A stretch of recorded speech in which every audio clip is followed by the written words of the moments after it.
ബോസിൽ പോകണമെന്ന് വലിയ ബോസിൽ എടുത്തെന്ന് പറഞ്ഞാല് എന്റെ ഒരു ചാട്ടുണ്ട് മാസ്റ്റർ ഇങ്ങനെ ഒരു ചാട്ടയാണ് താങ്ക് യു ഗോഡ് ജിൻഡോ എന്നെ കണ്ടു യാദൃശ്യമായിട്ട് എനിക്ക് ഭയങ്കരമായിട്ട് ഇഷ്ടപ്പെട്ടു. നിങ്ങളെ ഞാൻ ബിഗ് ബോസിൽ ആക്കി തരും. കാരണം ദൈവം അനുഗ്രഹിച്ച ഞാൻ കേറിയിരിക്കും. ഇറങ്ങി കഴിഞ്ഞാൽ ആദ്യം ആരുടെ അടുത്ത് വരിക? ഇവിടെ നമ്മളൊരു ഫേവറേറ്റ് ആയിരുന്ന ഒരു റോബിന്റെ ആദർശം. എനിക്ക് അയാളെ ഭയങ്കര ഇഷ്ടമായിരുന്നു. ആ കണ്ണട ഊരുവോ മനുഷ്യ? കണ്ണ് കാണുന്നില്ല, എന്റെ കണ്ണ് വേദനിക്കണു എനിക്ക്. വൈബർകുട്ടിന്റെ വൈബ് എന്ന് ആ വൈബ് മാച്ചായി ഏറെക്കുറെ.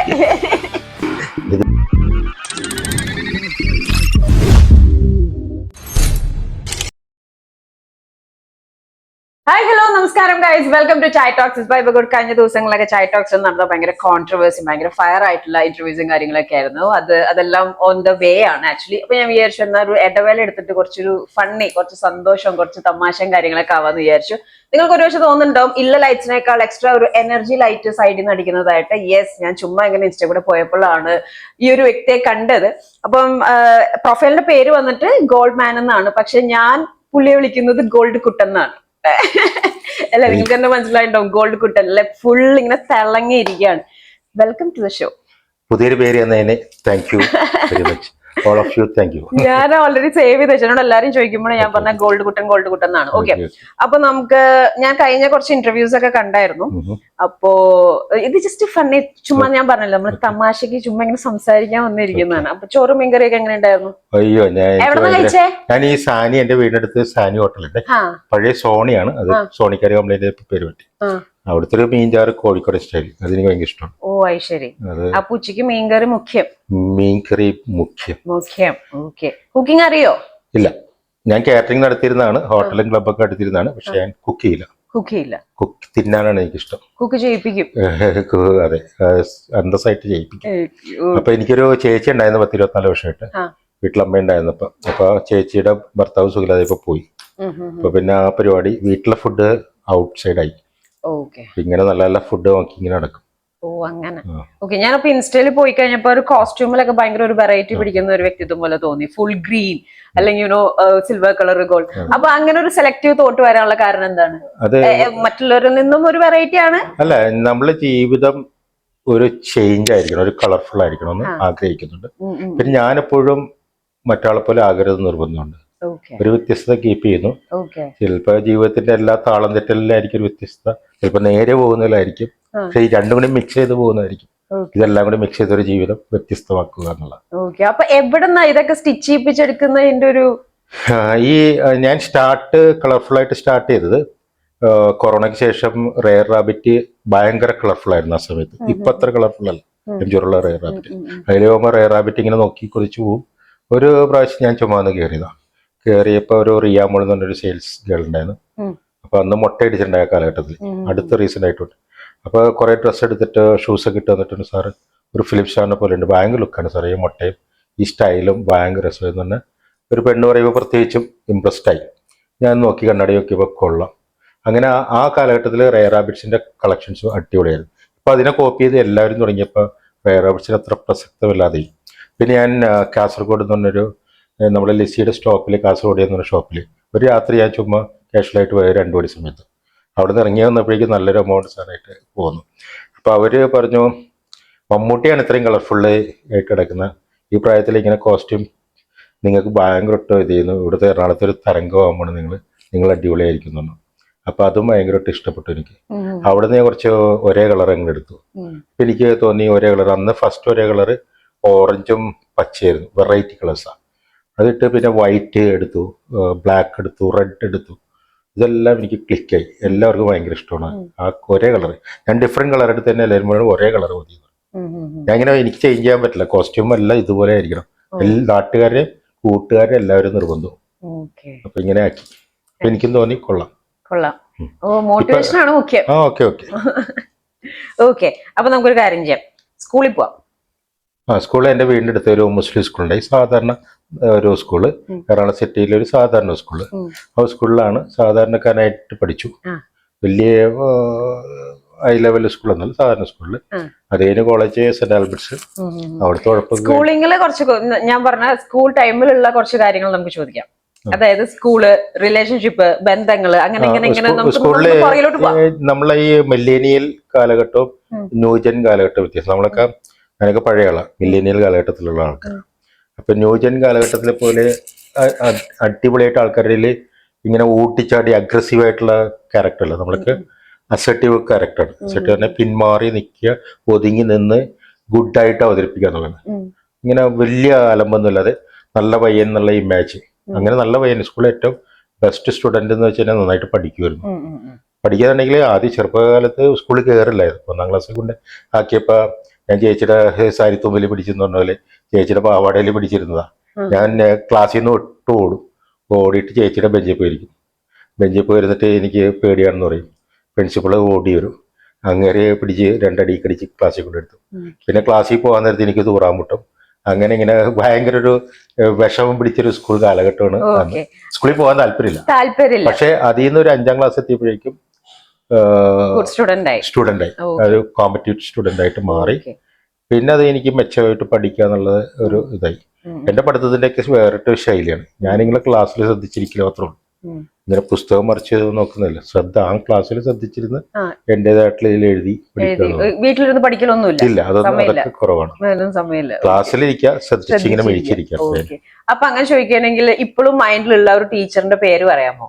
അതൊരു സുഷമ ടീച്ചർ, പിന്നെ ഒരു Khadeeja teacher. Subject Sushama teacher എന്റെ ക്ലാസ് ടീച്ചറാണ്. ഖദീജ ടീച്ചർ ഹിന്ദിയാണ്. ഖദീജ ടീച്ചർ ഒരു ദിവസം വിളിച്ച് കൈക്ക് പിടിച്ച് എന്നിട്ട് പറഞ്ഞു, നീ ഇവിടുത്തെ ഏറ്റവും നല്ല സ്റ്റുഡന്റ് ആണ്, ഇവിടുത്തെ ഏറ്റവും ബെസ്റ്റ് മാർക്ക് നേടി പാസ്സാകേണ്ട ഒരാളെ നീ തന്നെയാണ് ഞാൻ വിശ്വസിച്ചിട്ടുണ്ട്, അത് തന്നെ ആകണമെന്ന് പറഞ്ഞു. അങ്ങനെ നല്ല മോട്ടിവേഷനാണ്. പിന്നെ എൻ്റെ ടീച്ചർ എന്ന് പറഞ്ഞാൽ ക്ലാസ് ടീച്ചർ എന്ന് പറഞ്ഞാൽ എപ്പോഴും ഒരു വഴക്കിടുന്ന ഇതാണ്. ഞാൻ കഥയൊക്കെ എഴുതുമ്പോൾ താൻ എന്തെന്നും അവിടെ എഴുതി വെച്ചേക്കിട്ടെന്ന്. അപ്പൊ ഞാൻ എഴുതി വെക്കുന്ന അന്നത്തെ കാലത്ത് ദാമ്പത്യത്തെ കുറിച്ച് എഴുതി വെക്കും. ദാമ്പത്യത്തിന്റെ കഥകളൊക്കെ എഴുതി, ഹസ്ബൻഡ് ആൻഡ് വൈഫിന്റെ പോരായ്മകളും പൊരുത്തക്കേടുകളും കഥയൊക്കെ എഴുതി താൻ എന്തെന്നാടോ എഴുതി വെച്ചേക്കെന്ന് പറയും. അപ്പൊ അതൊക്കെ ഒരു ഭയങ്കര ഒരു ഫീലിംഗ് ആയിട്ട് പറയുന്നത്. പിന്നെ ആ കാലഘട്ടത്തില് എല്ലാ മത്സരത്തിനും പങ്കെടുക്കും.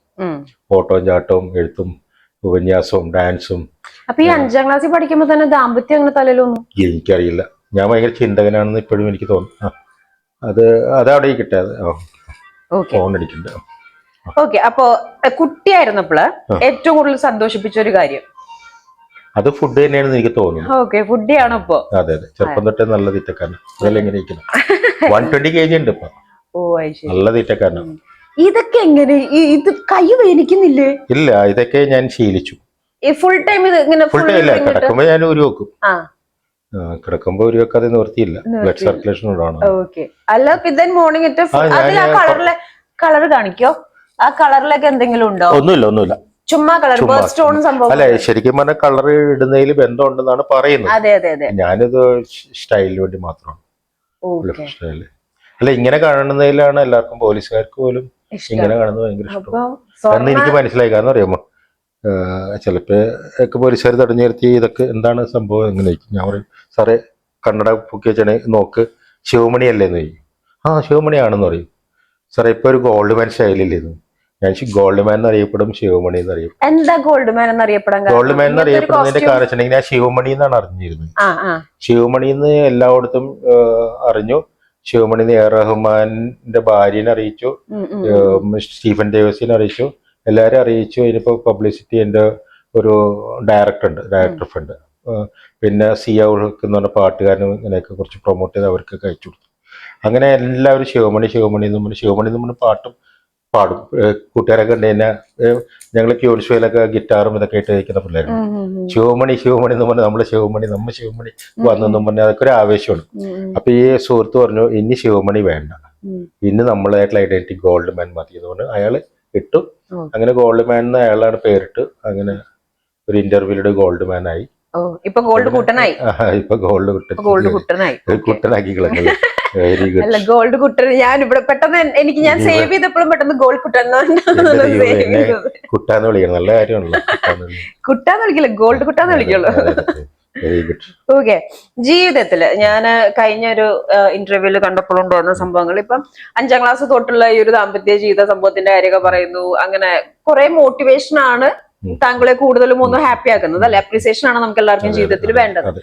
അപ്പോ ഇതുവരെയുള്ള ജീവിതത്തില് ലൈക്ക് സ്കൂളിൽ നിന്നും പഠിച്ച സംഭവങ്ങൾ ഉണ്ടാവും, ജീവിത അനുഭവങ്ങൾ ഉണ്ടാവും. അതിൽ ഏറ്റവും കൂടുതൽ എക്സൈറ്റഡ് തോന്നിയിട്ടുള്ള ഒരു മൊമെന്റ് യുനോ ഇപ്പൊ അങ്ങനെ ഓർക്കുകയാണെങ്കിൽ ചിന്തിക്കേണ്ടിയിരിക്കുന്നു. അതേ വേണ്ട എക്സൈറ്റ് തോന്നിച്ചിട്ടുണ്ടെങ്കിൽ ഇപ്പൊ എല്ലാരും വന്നിട്ട് എന്നോട് വന്ന് സെൽഫി എടുക്കും. വണ്ടിയൊക്കെ നിർത്തി, കാറൊക്കെ നിർത്തി, വട്ടം നിന്നിട്ടൊക്കെ സെൽഫി എടുത്തിട്ടു.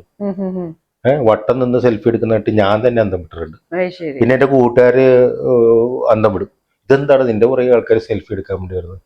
പിന്നെ ഞാൻ ട്രെയിനിൽ പോയാലും എവിടെയെങ്കിലും മെട്രോ പോയാലും അപ്പൊ വന്ന് സെൽഫി എടുക്കും. തമിഴ്നാട്ടിലൊക്കെ പോയി കഴിഞ്ഞാൽ എന്നാ ഒരു സെൽഫി എന്നാ നമ്മ ഡ്രമ്മിസ്റ്റ് അല്ലേ എന്നൊക്കെ പറഞ്ഞു. അപ്പൊ അങ്ങനെ എല്ലാരും ഫിലിം സ്റ്റാർ അല്ലേ എന്ന് എല്ലാവരും ചോദിക്കുന്നു. ഏത് ഫംഗ്ഷനിൽ പോയി കഴിഞ്ഞാൽ ഫിലിം സ്റ്റാർ അല്ലേ, ഏത് ഫിലിമിലൊക്കെ ഉണ്ട്.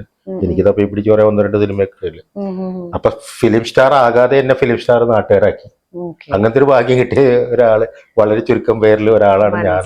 എവിടെ പോലും ഫിലിം സ്റ്റാറിൽ ഏത് ഫിലിം, കാരണം എന്റെ പോലെ ഫേസ് കട്ട് പലർക്കും ഉണ്ടെന്ന് എനിക്ക് തോന്നുന്നു. ശിവമണിക്കുണ്ട്, തിലകനുണ്ട്, അങ്ങനെ ഇങ്ങനെയൊക്കെ കുറെ ആൾക്കാർക്ക്.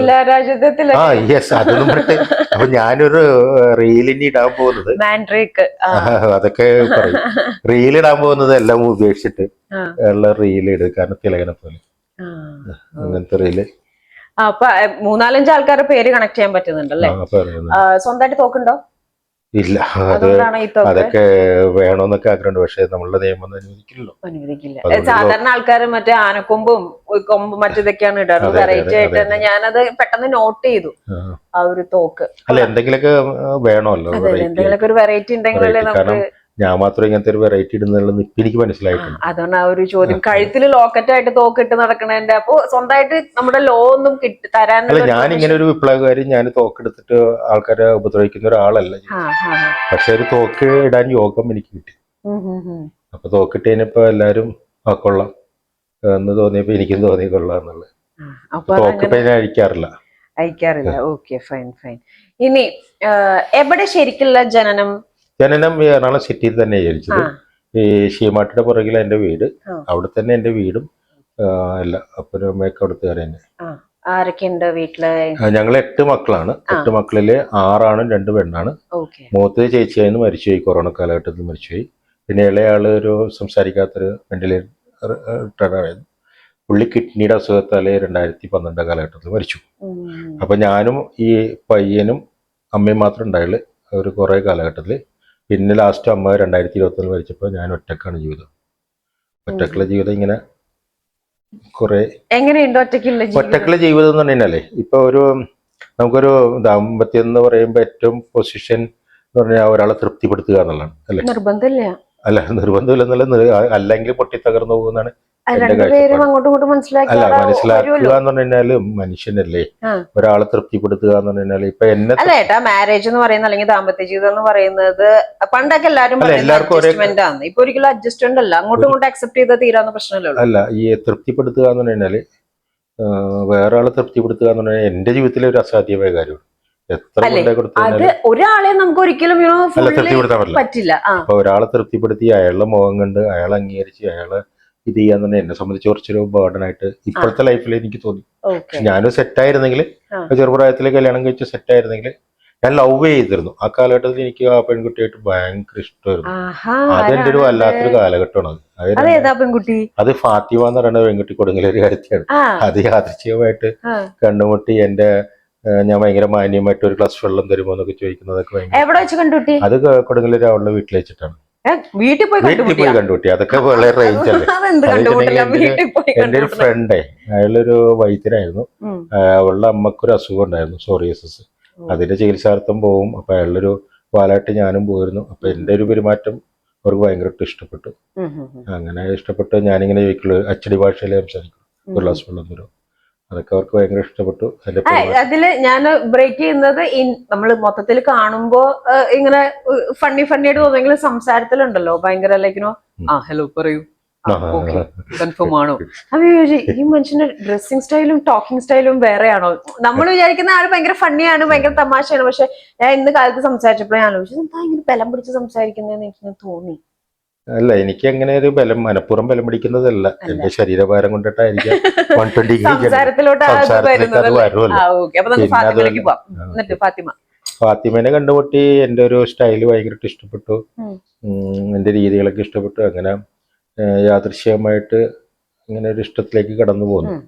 അത് ഭയങ്കരമായിട്ടൊരു ഇഷ്ടമായിരുന്നു. അത് പെട്ടെന്ന് വേറെ ആളിലേക്ക് അവൾ ഇഷ്ടം മാറ്റി ഞാൻ ഒറ്റക്കായി പോയി. ഇനി ഷോർട്ട് ആയിട്ട് ഞാനത് പറയാം, എന്നെ തേച്ചു പോയി എന്ന് പറയാം. അത് തേച്ചു പോയിട്ട് ഭയങ്കര തേപ്പായിരുന്നു. അതൊരു 5 വർഷത്തോളം ഉണ്ടായിരുന്നു. തേക്കുന്ന പെൺകുട്ടികളോട് എന്താ പറയാനുള്ള? അയ്യോ, തേപ്പിക്കുന്ന പെൺകുട്ടികളെ കാണുമ്പോ ആണെങ്കിൽ നന്നായിട്ട് തേക്കുവര്. അപ്പൊ അവരോട് എന്താ പറയാനുള്ളത്? അയ്യോ, അങ്ങനെ തേക്കരുത് എന്നുള്ളതാണ്. പാവങ്ങളാണ് ആണുങ്ങളെന്നാണ്. മരിക്കുന്നതിന് മുമ്പ് ഇത്തിരി വെള്ളമെങ്കിലും കൊടുക്കാം. ആണുങ്ങൾ പാവങ്ങളാണെന്നാണ് ഞാൻ മനസ്സിലായത്. പെണ്ണുങ്ങളും പാവങ്ങളാ? പെണ്ണുങ്ങള് എന്റെ അനുഭവത്തിൽ പാവങ്ങളല്ലെന്നാണ് തോന്നുന്നത്. പെണ്ണുങ്ങൾ പാവങ്ങളാ. അതെന്തറിയോ, അത് ഒരാള് അങ്ങനെ തേച്ചു വെച്ചാൽ എല്ലാരും അങ്ങനെ തേക്കണമെന്നില്ലല്ലോ. ഇല്ല, അല്ലേ? പക്ഷെ എന്റെ അനുഭവം അങ്ങനെ ആയിപ്പോയി. അപ്പൊ ലോങ് റിലേഷൻഷിപ്പ് ആയിരുന്നോ? ഒരു 5 വർഷം. അത് ഒരു പ്രത്യേക രീതിയിലുള്ള റിലേഷൻഷിപ്പ് ആയിരുന്നു. കാരണം അവരുടെ കുടുംബത്തിന് വേണ്ടി ഞാൻ കുറച്ച് അലച്ചിലൊക്കെ ചെയ്തിട്ടുണ്ട്.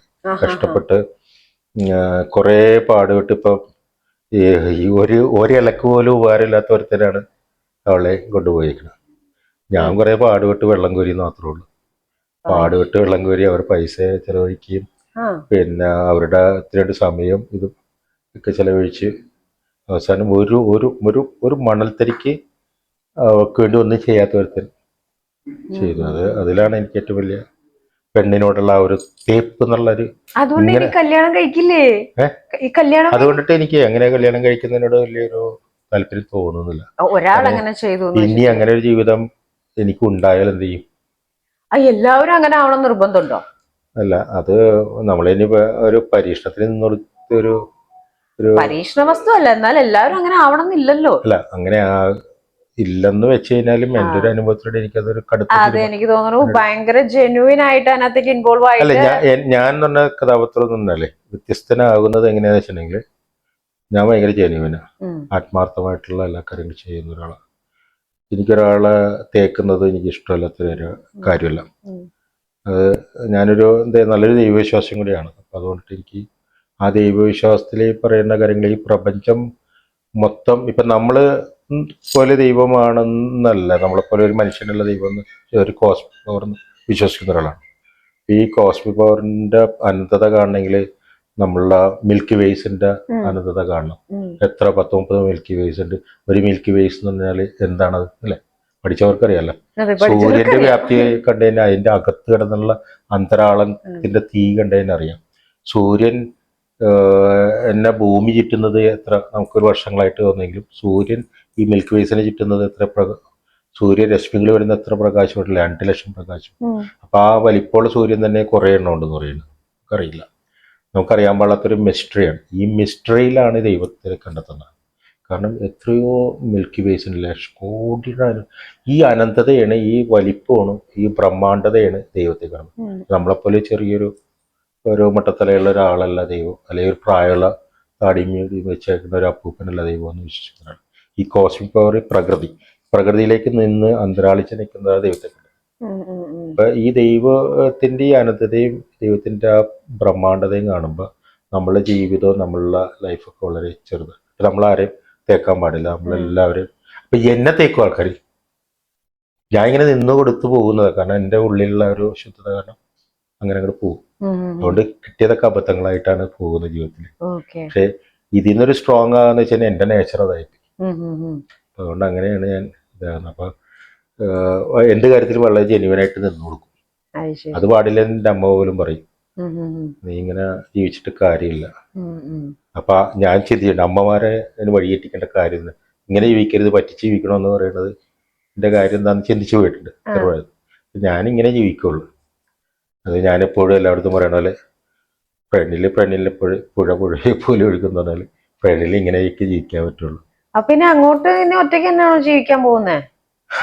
പ്രായം കയറുമ്പോൾ എല്ലാവരും മേടിപ്പിക്കുന്ന പോലെ എന്ത് ചെയ്യും, വീണു പോയാലും നോക്കാൻ ഒരു പെണ്ണ്. അപ്പൊ നമ്മള് നോക്കാൻ വേണ്ടി ഒരു പെണ്ണാണോ വേണ്ടതെന്നുള്ളതാണ്. അങ്ങനെയല്ല, നമുക്കൊരു പാർട്ട്ണർ എന്ന് പറയുമ്പോൾ എല്ലാ തരത്തിലൊരു പാർട്ട്ണർ, അതാണ് ദാമ്പത്യത്തിലേക്കണം. നമ്മൾ വീഴുമ്പോൾ നോക്കാൻ ഒരു വ്യക്തി വരുന്നത് ഒരു ഭാര്യയായിട്ട് വരുന്നത് സങ്കല്പമില്ല. അങ്ങനെ താല്പര്യമില്ല എനിക്ക്.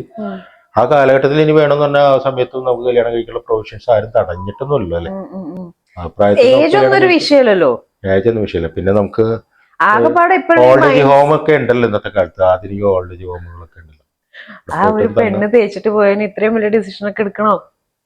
അത് വേണമെന്ന് വെച്ച് കഴിഞ്ഞാൽ ഞാൻ അതുപോലെ തന്നെയുള്ളൊരു ഇഷ്ടമായിരുന്നു എനിക്ക്. അത് ശരിയാ. പക്ഷെ ഞാൻ ചോദിക്കട്ടെ, ഒരു ഇഷ്ടം എന്ന് പറഞ്ഞു കഴിഞ്ഞാൽ ആ കാലഘട്ടത്തില് ഇപ്പോഴത്തെ ന്യൂജൻ കാലഘട്ടത്തിലെ സ്നേഹം പോലെ അല്ലായിരുന്നു. അത് കടുത്ത ഭയങ്കര ഒരു അതാ ഞാൻ ചോദിക്കുന്നത്. അപ്പൊ ഇപ്പൊ നിലവിൽ നടക്കുന്ന ഒരു പ്രണയവും അല്ലെങ്കിൽ ചേട്ടന്റെ ഇപ്പോഴത്തെ പ്രണയം എന്നൊക്കെ പറഞ്ഞു കഴിഞ്ഞാലേ ഇത് എന്നൊക്കെ പറഞ്ഞ ഒരു ഒന്നുമില്ല, ഒരു കാമ്പൊന്നും ഇല്ലാത്തൊരു ഒരു സിഗരറ്റ് വലിക്കാൻ കിട്ടിക്കഴിഞ്ഞാല് ഉള്ള പ്രണയം, ഒരു MDMA കിട്ടിക്കഴിഞ്ഞാൽ പ്രണയം. ഞാൻ പറയണ തെറ്റാണെന്ന് പറഞ്ഞു കഴിഞ്ഞാൽ ഞാൻ കണ്ണുകൂട്ടി എറണാകുളത്തുള്ള പ്രണയങ്ങള് MDMAക്ക് വേണ്ടി പ്രേമിക്കുന്ന പെൺകുട്ടികളെ കാണാം, ആൺകുട്ടികളെ കാണാം. ഇത് ഞാൻ ജെന്യുവനായിട്ട് തുറന്നു പറയണേ. ഞാൻ കണ്ടുമുട്ടിയ എല്ലാവരും ഇപ്പൊ ഈ പബ്ബിൽ പോകാനുള്ള പ്രണയം, സിഗരറ്റ് വലിക്കാനുള്ള പ്രണയം, ഇങ്ങനെയുള്ള പ്രണയമൊന്നും കാണുമ്പൊന്നുമില്ല. പണ്ട് ഇങ്ങനെ ഈ പേപ്പറിൽ എഴുതി വെക്കുന്ന ആ കാലഘട്ടത്തിലെ പ്രണയമാണ് കറക്റ്റായ പ്രേമം. ആ ലവ് ലെറ്റർ കൊടുക്കുന്ന പ്രേമം, അതൊക്കെയാണ്. ലവ് ലെറ്റർ കൊടുക്കേണ്ട വന്നിട്ടില്ല. ഇല്ല, മെസ്സേജ് അയക്കും. തമാശകളുടെ കുറെ മെസ്സേജ് അയച്ചായിട്ടാണ് ഈ പ്രണയം ആരംഭിക്കുന്നത് തന്നെ. ഞാൻ ഒരു പ്രാവശ്യം ഒരു ടൂർ പോയപ്പോ അവളെ ഓർത്തിട്ട് മെസ്സേജ് അയച്ചു. അങ്ങനെ മെസ്സേജ് എന്തൊക്കെയോ നല്ല രസകരമായ മെസ്സേജുകളുടെയാണ് സ്റ്റാർട്ട് ചെയ്തത് തന്നെ. അപ്പൊ അങ്ങനെ ഇപ്പോഴത്തെ മൊബൈൽ മെസ്സേജ് ഒരു ലവ് ലെറ്റർ പോലെയുള്ള സംഭവങ്ങൾ, അതിൽ കുറച്ച് തമാശകളും കുറച്ച് ഇതൊക്കെ എഴുതിയിരുന്ന ഞാൻ സ്റ്റാർട്ട് ചെയ്തിട്ടുള്ള പ്രണയം എങ്ങനെയാണ് ഭയങ്കര ജെന്യുവനായിരുന്നു കേട്ടോ. അതിപ്പോഴും ഓർക്കുമ്പോ എനിക്ക് ഭയങ്കര ഒരു സങ്കടവും രസവും തോന്നും. ചില വിഷമമൊക്കെ കുറച്ച് കഴിയുമ്പോൾ നമുക്കൊരു നല്ലൊരു ഇതായിട്ട് തോന്നും അല്ലെ. ഇപ്പൊ ചേട്ടൻ ഇപ്പൊ ഇത്ര ഇവിടെ നിന്ന് പറയാനുള്ള ഒരു മനക്കെട്ടി ഒന്നില്ലേ? അത് ഓർക്കുമ്പോ തന്നെ കുറെ കാലഘട്ടത്തിൽ ഈ ബ്രേക്കപ്പ് ആയപ്പോ ഇത് ഓർക്കാൻ പോലും പറ്റാത്ത തളർന്നു പോയിരുന്നു. ആ പ്രദേശത്തൂടെ ഓടുമ്പോ കൈയും കാലം തളർന്നു പോകുന്നത്. ആ സ്ഥലങ്ങൾ കാണുമ്പോല്ലേ എത്രയോ ഓർമ്മകള്, എത്രയോ ഇത്, ആ വർത്താനങ്ങളും. അതെ, പലരും പ്രേമം ബ്രേക്കപ്പ് ആയി കഴിയുമ്പോ ചോദിച്ചു മറക്കാൻ എന്തെങ്കിലും ഒരു വഴിയുണ്ടോ? അതൊരിക്കലും മറക്കാൻ പറ്റില്ല. ജെനുവിൻ ആണെങ്കിൽ മറക്കാൻ പറ്റത്തില്ല. ഇപ്പൊ ചേട്ടൻ പറഞ്ഞ മാതിരി നേരത്തെ പറഞ്ഞ കുറച്ച് ജെൻസ് പ്രണയൊക്കെ ആണെങ്കിലും മറക്കാൻ, അതൊക്കെ മറക്കും. അയ്യോ, ഞാൻ കണ്ടേക്കുന്ന ഇന്നത്തെ പെൺകുട്ടികളെ, ഞാൻ പെണ്ണുങ്ങളൊക്കെ കേന്ദ്രീകരിച്ച സംസാരിക്കുന്നത്, വേറൊന്നും തോന്നരുത്. ഞാനിപ്പോഴും വാച്ച് ചെയ്യുമ്പോഴേ ഈ പെൺകുട്ടികളെ ഒരു സമയത്ത് ഒരുത്തനെ കാണാം, 1 മണിക്കൂർ മുമ്പ് വേറൊരുത്തലൂടെ പോകുന്നതാണ്. എനിക്ക് അതിനോടൊന്നും വലിയ താല്പര്യമൊന്നും തോന്നുന്നു. ഒരു മണിക്കൂർ ഒരുത്തനോട് നിൽക്കണം, അടുത്ത മണിക്കൂർ വേറൊരുത്തനോട്, അടുത്ത മണിക്കൂർ വേറൊരുത്തനോട്, അങ്ങനെ ഒത്തിരി പെൺകുട്ടികളെ ഞാൻ അവിടെ പെൺകുട്ടികളുണ്ട് ആൺകുട്ടികളുണ്ട്. ഒരുത്തന്മാര് 3 എണ്ണം ഉണ്ട്. പെണ്ണില് കുറെ ആണിലും പല പ്രശ്നങ്ങളുണ്ട്. ആണ് പണ്ടേ പോക്രികളാണെന്നുള്ളൊരു ലേബലുണ്ട്. കോഴിയാന്നുള്ള ഞങ്ങൾ അങ്ങനെയാണ്. പക്ഷെ പെണ്ണുങ്ങൾ ഇങ്ങനെ ഓരോ മണിക്കൂർ പാടില്ലെന്നാണ് നമ്മളൊക്കെ മനസ്സിലുള്ള മില്ലേനിയൽസിന്റെ ചിന്താഗതി. എന്നിട്ട് അപ്പൊ ആ ഒരു ചിന്താഗതി ഈ ഇപ്പൊ കാണുമ്പോഴേ, നിങ്ങളിപ്പോ പെണ്ണുങ്ങളെ അടച്ചു പറയുമ്പോ ഈ പുറകെ പോകുന്ന ആണുങ്ങളും പ്രശ്നക്കാരല്ലേ? അല്ല, പണ്ട് ആ ലേബലുണ്ടല്ലോ, ആണുങ്ങള് മൊത്തം പ്രശ്നക്കാരെന്ന ലേബലുണ്ടല്ലോ. അപ്പൊ അതങ്ങോട്ട് ടൈറ്റിലാക്കി വെച്ചിട്ട് ഇരിക്കാന്ന്. അപ്പൊ അത് ഗോൾഡ് കുട്ടൻ ഇടി വാങ്ങും, ഗോൾഡ് കുട്ടൻ ഇടി വാങ്ങും. ഫെമിനിസ്റ്റ് ഇങ്ങനെ പുറത്തേക്ക് ചാടി, ഞാൻ ചാടിക്കാനുള്ള ഒരു ചിന്താഗതി ഇങ്ങനെ ഇട്ടത്. ഇവിടെ ഫെമിനിസ്റ്റ് ഇല്ല, ഇവിടെ ആണുങ്ങളും പെണ്ണുങ്ങളും പ്രശ്നക്കാരുണ്ടാക്കുന്നവരുണ്ട്. 4-5 ദിവസമായിട്ട് സത്യം പറഞ്ഞ ചായ ടോക്സ് ഇത് തന്നെയാണ് ഡിസ്കഷൻ പോകുന്നത്. അപ്പൊ ആണുങ്ങളുണ്ട്, ഒരു കാര്യമില്ലാതെ തേച്ചിട്ട് പോണ ആണുങ്ങളുണ്ട് കേട്ടോ. മനസ്സിലായോ? ഇതേപോലെ പെണ്ണുങ്ങൾ അല്ലെങ്കിൽ പെൺകുട്ടി എല്ലാ കാര്യങ്ങളും ചെയ്തു കൊടുത്ത് പൈസയും കൊടുത്ത് എല്ലാം കൊടുത്ത് തേച്ച് ഒട്ടിച്ചിട്ട് വലിച്ചു കീറി ഒട്ടിച്ചിട്ട് മൊത്തം ഇങ്ങനെ ക്രിഞ്ചായിട്ടിരിക്കുന്ന. അല്ല, ഞാൻ ഇന്നലെ ഒരു പെൺകുട്ടീനെ പരിചയപ്പെട്ടു. കാരണം ഒരു മീറ്റിംഗ് ഒരു ദിവസം എത്ര പെൺകുട്ടികൾ പരിചയപ്പെടും? അല്ല, പരിചയപ്പെടും. ഞാൻ എല്ലാവരോട്ടും നല്ല കണ്ണിലെ കള്ളത്തരം. അല്ല, ഞാൻ എല്ലാവരും ഞാനേ ഒരാളെ ഞാൻ എനിക്കൊരു മോതിരം തരൂ. ഇത് എന്റെ ഫേവറേറ്റ് അല്ലേ? ഞാൻ ഫേവറേറ്റ്സ് അല്ല, നമ്മള് ഫേവറേറ്റ്സ് നമ്മൾ ഒരാൾക്കും കൊടുക്കാറില്ലല്ലോ. നമുക്ക് ഇഷ്ടപ്പെട്ടത് വേണം നമ്മൾ മറ്റുള്ളവർക്ക് കൊടുക്കാൻ. അങ്ങനെ കൊടുക്കുന്നത് ശരിയല്ലെന്ന് എനിക്ക് തോന്നുന്നു. ഞാൻ സ്വന്തമായിട്ട് ചോദിച്ചല്ല മനുഷ്യ. കന്നഡ തരൂ? അത് ഞാൻ പറഞ്ഞു കഴിഞ്ഞു. ഇനി രണ്ടാമത് റിപ്പീറ്റ് ചെയ്യണം. അതും തരൂല. അപ്പൊ നിങ്ങളുടെ കന്നഡ തരില്ല, ഇതൊന്നും തരില്ല. ഇനിയിപ്പോ എന്റെ ഡ്രസ് വേണമെന്ന് പറഞ്ഞാൽ ഞാൻ എന്ത് ചെയ്യും? ഞാൻ ഇതേപോലത്തെ ഒന്ന് തുന്നിച്ചോളാം. നല്ല കാര്യം. ഞാൻ ഗോൾഡ് കുട്ടിയായിട്ട് നടക്കും ഇവിടെ കൊച്ചിയിൽ. നോക്കിക്കോ, അടിപൊളിയായിരിക്കട്ടെ. തല മുട്ടയടിക്കില്ല, കാരണം മുടി ഇല്ല ഓൾറെഡി. ഓക്കെ, ഇന്നലത്തെ പെൺകുട്ടി ഏതാണ്? ഇത് പ്രണയിച്ച് കല്യാണം കഴിച്ചു. ഒരു 2 കുട്ടികളുണ്ട്. ഇന്നലെ ഞാൻ ഒരു റെസ്റ്റോറൻറ്റിൽ വെച്ച് പരിചയപ്പെട്ടാണ്. പരിചയമില്ല, വേറെ ഒരു വയനാട്ടിലെ ലിസി ചേച്ചി പരിചയപ്പെടുത്തി തന്നതാണ്. ലിസി എന്ന് പറഞ്ഞ ഒരു ഫംഗ്ഷന് ഒരു ഫംഗ്ഷന് പോകാൻ വേണ്ടി എന്നെ വിളിക്കും. ഒരു മീറ്റിംഗ് ഈ ചന്ദനമരത്തിന്റെ ഒരു റിസോർട്ട്, ചന്ദനമരത്തിന്റെ ഒരു ഗ്രൂപ്പിലേക്ക് പൈസ ഇൻവെസ്റ്റ് ചെയ്യാം, അങ്ങനെ ഇങ്ങനെ ഈ നെറ്റ്വർക്ക് പോലെ. അപ്പൊ അവരെപ്പോഴും എന്നെ മീറ്റിങ്ങിൽ വിളിക്കും. അപ്പൊ ഞാൻ പറയും രാത്രി കറങ്ങിയടിച്ച് വരുന്ന ഞാൻ, പകലുറങ്ങിയാൽ എനിക്ക് സമയമില്ല, ഇനിയിപ്പോ മീറ്റിങ്ങിനും എന്നെ കിട്ടുള്ളൂ.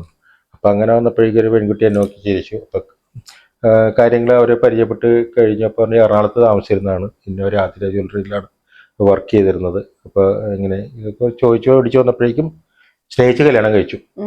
അവൻ ഡെയിലി ഒരു 10,000-3,000 രൂപയുടെ പണിയെടുക്കും, ക്ലീനിങ് ജോലികളെല്ലാം ഹോസ്റ്റലൊക്കെ ക്ലീൻ ചെയ്ത് ഉണ്ടാക്കിയിട്ട് മാസത്തിൽ കൊടുക്കുന്ന വെറും 100 രൂപ. നല്ല അടി ബഹളം. അയ്യോ, ഞാൻ പറഞ്ഞ അവനെയൊക്കെ ജീവിക്കാൻ അനുവദിക്കരുത്. പെണ്ണുങ്ങൾക്ക് 2 കുട്ടികൾ ഉണ്ടാക്കി കൊടുത്തു. അല്ലല്ല ഇല്ലില്ല, പെണ്ണുങ്ങൾക്ക് 2 കുട്ടികൾ ഉണ്ടാക്കി കൊടുത്തിട്ട് ആ പെണ്ണുങ്ങൾ കുട്ടികളെ നോക്കുക. ഞാനട്ടാ ചേച്ചിയുടെ പറഞ്ഞു ഇത് ഭയങ്കര അതിക്രമമായിട്ട്, ഈ ആണുങ്ങളൊക്കെ ഇങ്ങനെയൊന്നും കൈറൂരി വിടരുത്. കാരണം 2 കുട്ടികൾ ഉണ്ടാക്കി കൊടുത്തിട്ട് അവനവന്റെ പോക്കരിത്തരം കാണിച്ച് ആകെ മാസത്തിൽ 100. ഞാനപ്പോ അവൻ എന്നെ കൈ കെട്ടിക്കഴിഞ്ഞിട്ടുണ്ടെങ്കിൽ ഞാനൊരു പെട്ടാങ്കട് അങ്ങനെയുള്ള കാര്യത്തിൽ ഞാൻ നല്ല ഭീകരനായിട്ട് മാറും. നല്ല പെട്ടാക്കി വെച്ചെടുക്കും, മോന്തക്കിട്ട് വെച്ചിട്ട് ഒറ്റ വെച്ചെടുക്കും. കാരണം പിന്നെ അതിലേ അവൻ നന്നായി പോകട്ടെ. എനിക്ക് ദേഷ്യം വന്നു കഴിഞ്ഞാൽ അങ്ങനെ പിടിച്ചിടിക്കും, മാല ഇടിയടിക്കും. കാരണം അത് തന്നെയല്ലേ, അതൊരു അപാരം ഇടിയായിരിക്കും. ദേഷ്യം വരില്ല. അങ്ങനെ ദേഷ്യം വന്നു കഴിഞ്ഞാൽ ചിലപ്പോ ഭീകരനായി പോകും. ഇങ്ങനെയുള്ള പോകൃത്തരം കാണിക്കുന്ന ആണുങ്ങളെയൊക്കെ ഭയങ്കര അത് നമ്മള് അതിന്റെ ആവശ്യമില്ല. കാരണം അതോടെ അവന് നന്നായി പോവാ. അതെ. അപ്പൊ പിന്നെ ഞാനത് കണ്ടിട്ടെ എനിക്ക് ഭയങ്കരമായിട്ട് വിഷമമായിരുന്നു. എന്ത് ചെയ്യണം, ഇവരൊക്കെ അല്ലേ രക്ഷപ്പെടുത്തേണ്ട ജീവിതത്തിൽ. കാരണം കല്യാണം കഴിക്കാതിരിക്കണമെന്നല്ല അതിനേക്കാൾ. കാരണം 2 കുട്ടികളെയും ഉണ്ടാക്കി കൊടുത്തിട്ടേ അവനവന്റെ പോക്കരിത്തരം ഭയങ്കര മദ്യപാനിയാണ്. ഇവളെ ഭയങ്കര സംശയം. അപ്പൊ ഞാൻ കുട്ടിയുടെ ചോദിച്ചു, നിങ്ങളുടെ ഭാഗത്തുനിന്ന് എന്തെങ്കിലും മിസ്റ്റേക്ക് ഉണ്ടായിട്ടാണോ? ഇല്ല. അപ്പൊ ആ ചേച്ചി പറഞ്ഞു ഒരു മിസ്റ്റേക്കും ഇല്ല, അവളെല്ലായിട്ടും നന്നായിട്ട് പെരുമാറുന്ന കൂട്ടത്തിലാണ്, മിസ്റ്റേക്സ് ഒന്നുമില്ല. പിന്നെ അവന് വല്ലാത്തൊരു സംശയം. ഈ പെൺകുട്ടി അത്യാവശ്യം കാണാൻ കൊള്ളും, ഭയങ്കര സംശയം. പിന്നെ അവനെ കണ്ടപ്പോ ഞാൻ എവിടെ വെച്ച് കണ്ടതുപോലെ വന്നിട്ടുണ്ട്. ഇപ്പൊ ഞാൻ നോട്ട് ഇട്ടിട്ടുണ്ട്, എന്റെ കൈ കിട്ടിയ ഒരു ചോദ്യം ചോദിക്കുവാന്. കാരണം ഇങ്ങനെയൊക്കെയാണ് കല്യാണം കഴിച്ച് പെണ്ണുങ്ങളെ വഴിയാരൊക്കെ ഞാൻ ചോദിക്കുന്നു നിശ്ചയിച്ചിരിക്കുന്നത്. പക്ഷെ വരും നമ്മുടെ മുമ്പിൽ. അപ്പൊ ഇത് ദാമ്പത്യത്തിന്റെ വല്ലാത്തൊരു മിസ്റ്റേക്സ് ആകും. സ്നേഹിച്ച് കല്യാണം കഴിക്കുക, ഇട്ടിട്ടും പോവുക, അങ്ങനെയൊന്നും ചെയ്യാൻ പാടില്ല. ഇപ്പൊ എന്റെ ഒരു പോളിസി അനുസരിച്ച് ഒരു പെൺകുട്ടീനെ ഇഷ്ടമായിട്ടില്ലേ ആജീവനാന്തം അങ്ങനെ തന്നെ ആയിരിക്കണം എന്നുള്ളൊരു നിർബന്ധമുണ്ട്. അപ്പൊ അത് കിട്ടാത്തതുകൊണ്ട് ഞാൻ കല്യാണം കഴിക്കാതിരിക്കുന്നത്. പിന്നെ അത് നല്ലൊരു തീർച്ചയായിട്ടും അത് തീരുമാനിച്ചിട്ടില്ല, കിട്ടിയ ഓക്കെ. സമയം ഉണ്ടല്ലോ, ഇനിയും സമയം ഇഷ്ടം പോലെ ഉണ്ടല്ലോ. ഓക്കെ, ഫ്രണ്ട്ഷിപ്പ് ബെസ്റ്റ് ഫ്രണ്ട് ഏതാ? ഇപ്പൊ ഞാൻ ഇങ്ങനെ അധികം ബെസ്റ്റ് ഫ്രണ്ട്ഷിപ്പ് ഒന്നും വെക്കാന്ന് ഓട്ടത്. എല്ലാവരും ഫ്രണ്ട്ഷിപ്പാണ് എനിക്ക്. കണ്ടുമുട്ടുന്ന വഴിയില് പോയി ഫസ്റ്റ് ചെറിയൊരു പരിചയം മതി എനിക്ക് നല്ല ഫ്രണ്ട്ഷിപ്പൊക്കെ എത്താൻ. എന്നാലും നമ്മൾ പെട്ടെന്ന് ഒരു മെന്റലി നമ്മളൊന്ന് ഡൗൺ ആവുമ്പോ അല്ലെങ്കിൽ പെട്ടെന്നൊരു കോള് അങ്ങനെ ഇപ്പൊ ഞാൻ ഒരു ഷിജാസ് ബഷീർ എന്ന് പറഞ്ഞ എനിക്ക് ഈ ഡ്രസ്സ് എടുക്കുന്ന സ്ഥലങ്ങൾ, ഈ ഡ്രസ്സ് എടുക്കുന്ന ഞാൻ ദിവസവും അങ്ങനെ അവിടെ പോയി ഡ്രസ്സ് ഇട്ട് നോക്കി, അങ്ങനെ പുള്ളിയാണ് എനിക്ക് ഓരോ സ്റ്റൈലൊക്കെ റെഡിയാക്കി തരുന്നത്. ഞാൻ ആഗ്രഹിക്കുന്ന സ്റ്റൈൽ. ഇന്നിപ്പോ ഞാൻ പറഞ്ഞു ഇവിടെ ഇനി ഈ ഗോൾഡ് എനിക്ക് മാറ്റി വേറൊരു ഗോൾഡൻ ഡ്രസ്സ്, ഇനി ചെറിയ മറ്റേ ചിദംബരം പോലെ റൗണ്ടില്ലേ ഗോൾഡൻ ഗിൽറ്റ് നമ്മൾ ചില അലങ്കാരത്തിലേക്ക് കണ്ടിട്ടില്ലേ, റൗണ്ടർ, അത് വെച്ചിട്ട് ഒരു ഡ്രസ്സ് ഉണ്ടാക്കി തരുന്നു. അപ്പൊ ഞാനെന്ത് പറഞ്ഞാലും പുള്ളിയായി ചെയ്തു തരും. ഇപ്പൊ ഞാനായിട്ട് ബ്ലാക്കും പുള്ളി ചെയ്തു തന്നു. അപ്പൊ അങ്ങനെ ആ പുള്ളിയായിട്ട് ഞാൻ ഡെയിലി മീറ്റ് ചെയ്യുന്നു. മീറ്റ് ചെയ്ത് എന്റെ ജീവിതാവസ്ഥ എല്ലാം പുള്ളിക്കാരൻ അറിയാം. കാര്യങ്ങള് സംസാരിക്കും, പരസ്പരം സംസാരിക്കും. അങ്ങനെ പിന്നെ എല്ലാരും ഞാൻ കിടന്നുറങ്ങും. ഉറങ്ങാൻ പറ്റുമോ? ഉറങ്ങും. എനിക്ക് ടെൻഷൻ വന്നു കഴിഞ്ഞാൽ കിടന്നുറങ്ങും. പിന്നെ എന്റെ ടെൻഷൻ വന്നപ്പോ കിടന്നുറങ്ങിക്കോളൂ. അത് ഒരു ഭാഗ്യമല്ലേ? കാരണം ചിലർ പറയും സ്ട്രെസ് വന്നാൽ ഞാൻ കുറെ ഭക്ഷണം കഴിക്കും, സ്ട്രെസ് വന്നാൽ കിടന്നുറങ്ങും. ഇത് രണ്ടും പറ്റാത്ത ആൾക്കാരുകളുണ്ട്. അല്ല, സ്ട്രെസ് വന്നു കഴിഞ്ഞാൽ കിടന്നുറങ്ങുമ്പോൾ നമ്മളെ നേഴ്സ് ഒക്കെ ഒന്ന് വലിച്ച് മുറുകലൊക്കെ ഒന്ന് കുറഞ്ഞു കിട്ടുമല്ലോ, ഒരു അയവ് വരുമല്ലോ. ഈ മുറുകിയിരിക്കുമ്പോ പ്രഷർ കൂടും. പ്രഷർ കൂടുമ്പോഴാണ് എല്ലാ അസുഖങ്ങളും വരുന്നത്. ഷുഗർ വരുന്നു. ഒന്ന് വിശ്രമിക്കാതിരുന്നോട്ടെ, ഭക്ഷണം കഴിക്കാതിരുന്ന പ്രശ്നമില്ല. വിശ്രമിക്കാതിരുന്നതിനാലാണ് ഏറ്റവും വലിയ പ്രശ്നങ്ങൾ ഉണ്ടാകുന്നത്. സൈക്കോളജിക്കലായാലും ബയോളജിക്കലായാലും ഫിസിക്കലായിട്ടും പ്രശ്നങ്ങൾ ഉണ്ടാകുന്നു. നമ്മുടെ ബോഡി എന്ന് പറഞ്ഞാൽ ഫിസിക്കലി ബോഡിയാണ്, ബയോളജിക്കലി ബോഡിയാണ്, സൈക്കോളജിക്കൽ ബോഡിയാണ്. ഈ മൂന്നിനെ നമുക്ക് താളം തെറ്റും. അപ്പൊ നമ്മള് റിലാക്സ് ചെയ്യുക എന്ന് പറഞ്ഞാൽ ഉറക്കത്തിലൂടെ പറ്റുള്ളത്. അതെ, അപ്പൊ ടെൻഷൻ അടിച്ച് അപ്പൊ കിടന്നു. പിന്നെ അപ്പൊ കിടന്നുറങ്ങും. ഓക്കെ, ഇനിയിപ്പോ എന്തൊക്കെയാണ് ഫ്യൂച്ചർ പ്ലാൻസ് സംഭവങ്ങളൊക്കെ? ഫ്യൂച്ചർ പ്ലാൻസ് തന്നെ എല്ലാരും ഏറ്റവും വലിയൊരു ആഗ്രഹം എന്താ പറയാമോ? മൂവിയാണോ, ബിഗ് ബോസ് ആണോ, എന്താ? ബിഗ് ബോസിൽ നോക്കിക്കൂടെ? ബിഗ് ബോസിൽ പോകണമെന്ന് വലിയൊരു പറഞ്ഞപ്പോഴേക്ക് ചിരി പെണ്ണ് കാണാൻ ബിഗ് ബോസിൽ പോയി. അല്ല എന്താ അറിയോ, നിങ്ങളൊക്കെ അവിടെ കിടന്ന് കാണിച്ചു കണ്ടിട്ട് നമുക്കൊരു കൊതി വന്നിട്ടില്ലേ? പോയിക്കൂടെ? ഇപ്രാവശ്യത്തെ ഓഡീഷൻ തുടങ്ങിയിട്ടുണ്ട്. അവരെന്നെ വിളിക്കണമെന്ന് ആഗ്രഹിക്കും. അതിന്റെ ഉള്ളിൽ കേട്ടില്ല കേട്ടാ. ഗോൾഡൻ അവർക്ക് അലർജിയാണോ? അവർക്ക് അലർജി അല്ല, അവർക്ക് ഇല്ലാത്തോണ്ട് നമ്മൾ ഇടാൻ സമ്മതിക്കില്ല. അവര് നമ്മൾ എന്ത് കൊണ്ടുവരുന്നോ അത് അവര് നിർത്തിക്കൊള്ളില്ല.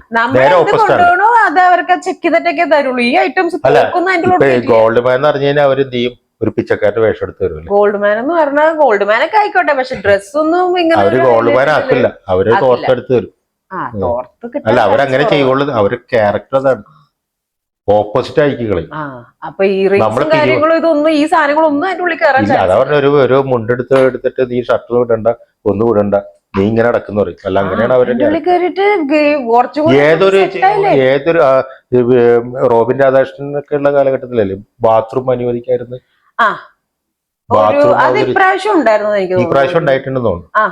അത് അവര് ചില സമയത്ത് മോട്ടോർ ഓഫ് ചെയ്ത് കളയും, പോണ്ടെന്നൊക്കെ. അതൊക്കെ ഒരു കടുത്ത മനുഷ്യാവകാശ ലംഘനമല്ലേ? താണ്ടി വരണോ? അത് താൻ ജീവിതവും എന്തൊരു ജീവിതമാണോ നരയിപ്പിക്കാന്നുണ്ട്.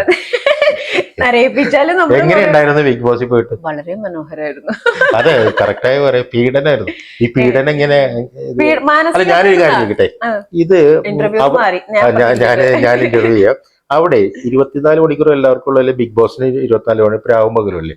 അവർക്ക് രാവും പകലും അനുഭവപ്പെടും, അതിന്റെ കണ്ടസ്റ്റന്റ് അനുഭവപ്പെടില്ല. നമുക്ക് എപ്പോഴും ഒരേ അന്തരീക്ഷം തന്നെ ആയിരിക്കും. അല്ല, അപ്പൊ രാത്രി ഉറങ്ങാൻ പറ്റും? രാത്രി ഉറങ്ങാൻ പറ്റും. ഈ റൂമിന്റെ ഉള്ളിൽ ലൈറ്റ് ഓഫ് ചെയ്യും. ആരും ഓഫ് ചെയ്യും? അതിന്റെ ഉള്ളിലുള്ള ആൾക്കാരെ കിടക്കുന്നവര് ഓഫ് ചെയ്യാത്ത ആൾക്കാരുണ്ട്. കിടക്കുന്നവരല്ല, മെയിൻ ഹൗസിന്റെ ലൈറ്റ് ആ ഒരു 10 ഒക്കെ ആവുമ്പോ ഓഫ് ചെയ്യും. 10 ഞാൻ പറയാൻ കാരണം കൈസ്, നമ്മൾ പുറത്തിറങ്ങിയിട്ട് ഷോ കാണുമ്പോഴുള്ള ടൈം ആണോ ഞാൻ 10 എന്ന് പറഞ്ഞാൽ അതിന്റെ ഉള്ളിൽ ഓഫ് ചെയ്യും. അപ്പൊ ഉറങ്ങാം. പക്ഷെ ഉറങ്ങലൊന്നും ഉണ്ടാവില്ല അതിന്റെ ഉള്ളിൽ. ഇപ്പൊ സമയം കഴിഞ്ഞാലിരുന്ന് വർത്താനൊക്കെ പറഞ്ഞിരുന്നു. പിറ്റേ ദിവസം പിറ്റേ ദിവസം എഴുന്നേക്കുമ്പോഴേക്കും ചെവിയിൽ വന്നിട്ട് പാട്ട് പാടും. അല്ല, ഉറങ്ങാതിരിക്കുമ്പോഴുള്ള ക്ഷീണം ഉണ്ടാവൂലേ? ഉറങ്ങാതിരിക്കുമ്പോ ക്ഷീണം എന്ന് പറഞ്ഞാലേ അത് ഉദ്ദേശമാതിരി ഉറക്കമൊന്നും കിട്ടില്ല. ക്ഷീണമൊക്കെ വരും, പക്ഷെ എന്നാലും അത് രാവിലെ എഴുന്നേറ്റ് ഒരുങ്ങിയിരിക്കണ്ടേ? അലസമായിട്ട് ഇരിക്കാൻ പറ്റില്ലല്ലോ. കാരണം അത് ബാത്റൂം ഒക്കെ ചെറുതായിരിക്കും, കുറവായിരിക്കും. ബാത്റൂമില് തിക്കലും ബഹളമൊന്നുമില്ല. ഞങ്ങളൊക്കെ ഉണ്ടായിരുന്ന സമയത്ത് ലൈനിൽ നിൽക്കും, അങ്ങനെ പോവാ. പിന്നെന്ന് വെച്ചാൽ ഒരുങ്ങി നിൽക്കും. കാരണം എന്ന് വെച്ചാൽ മെയിൻ ആയിട്ട് ആദ്യത്തെ കുറച്ച് ദിവസം ഈ എല്ലാവരും കാണുന്നതാണല്ലോ എന്നുള്ളൊരു ക്യാമറ ഓർമ്മയിൽ നമ്മൾ ഒരുങ്ങും. അത് കഴിയുമ്പോ പിന്നെ അങ്ങനെ അങ്ങോട്ട് പോകുമല്ലേ? അങ്ങനെ അങ്ങോട്ട് പോകും. നിങ്ങൾ വഴക്കിടാൻ നല്ലാണോ? ഇല്ല, ഞാൻ അങ്ങനെ ഒരാളെ ഉണ്ടാക്കുവോ? ഇല്ല, ഞാൻ കുത്തിത്തിരിപ്പും പരദൂഷണോ ഇല്ല, ഒതൊന്നുമില്ല. ഇല്ലേ, പാരോപ്പ് വേണമല്ലേ? ഏഷ്യാനെറ്റ് ഇത് ചെയ്യുമ്പോ കോള് വരുമ്പോ ദൈവമേ, അതിനകത്ത് നന്നായിട്ട് ഫൈറ്റ് ചെയ്ത് നിക്കാൻ പറ്റണം, നന്നായിട്ട് സംസാരിച്ച് നിക്കാൻ പറ്റണം, കുറച്ചൊക്കെ കുത്തിത്തിരിപ്പൊക്കെ വേണം. നല്ല മനസ്സാണ്, ആരും ഉപദ്രവിക്കില്ല. ഇങ്ങനെ ഇരിക്കാനാണെങ്കിൽ നിങ്ങൾ ഈ കസേരമ്മ തന്നെ ഇവിടെ ഇരുന്നോ, അങ്ങോട്ട് പോകണ്ട. അത്യാവശ്യം അങ്ങോട്ട് നല്ല കോമ്പറ്റീവ് മൈൻഡ് തന്നെ വരണം. ഇപ്പൊ ഉദാഹരണത്തിന് നമ്മൾ രണ്ടുപേരും നിൽക്കുന്നു, ഒരു ടാസ്ക് അവിടെ വെച്ചേക്കാം.